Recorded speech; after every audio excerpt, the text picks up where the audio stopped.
Selected Life in Memory of Sean O'Riordan. Part 1, Galloping Green, May 1962. He clutched the shallow drum and crouched forward, thin as a beast of prey, the shirt stretched at his waist. He stared to one side toward the others and struck the skin cruelly with his nails. Sharp as he answered arid bark, his head quivered, counting. Part 2, Cooley, 6th of October 1971. A fine drizzle blew softly across the tattered valley onto my glasses and covered my morning suit with tiny drops. A crow scuffled in the hedge and floated out with a dark groan into full view. It flapped up the field and lit on a rock and scraped its beak. It croaked, a voice out of the rock carrying across the slope. Foretell.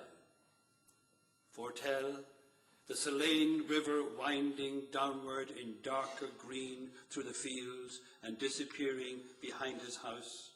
Cars parking in the lane, a bare yard, family and friends collecting in the kitchen, a shelf there, concertinas sprawled in the dust, the pipes folded on their bag, the whole waiting in the next valley that.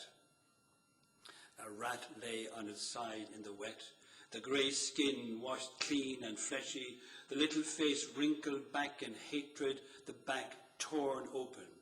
A pale string stretched on the gravel. Devil martyr, your sad, mad meat. I have interrupted something. You croaking on your whetstone, flesh picker. The drizzle came thick and fast suddenly.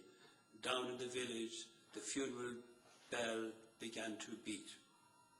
And you, waiting in the dark chapel, packed and ready, upon your hour, leaving, a few essentials forgotten, a standard array of dependent beings, small, smaller, pale, paler in black, sundry musical effects, a piercing sweet concert of whistles crying, gooseneck wail and yelp of pipes, melodeon snoring in sadness, drum bark, the stricken harpsichord's soft crash, a lurid cabinet, fire's flames plotting in the dark, hugger, mugger and murder, collapsing back in laughter, angry goblets of Ireland's tears, stuffed with fire, touch, salute, men's guts ignite and whiten in satisfaction.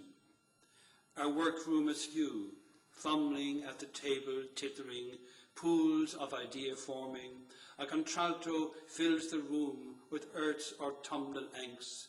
The pools coalesce, here and there in the shallows, dim spirit glide, boisson de la mélancolie. The banks above are smothered in roses. Among the glowing harmonies, bathed in charm, a cavalier retires in fancy dress, embracing her loving prize. Two baby angels, each holding a tasseled curtain corner, flutter down, clucking and mocking complacently. Liquids of romance babbling on the concrete floor. Let us draw a veil. Part 3, St. Gubnet's Graveyard, Ballyvorney, that evening. The gate creaked in the dusk. The trampled grass, soaked and still, was disentangling among the standing stones after the day's excess. A flock of crows circled the church tower, scattered and dissolved, chattering into the trees, fed. His first buried night drew on, unshuddering and welcome.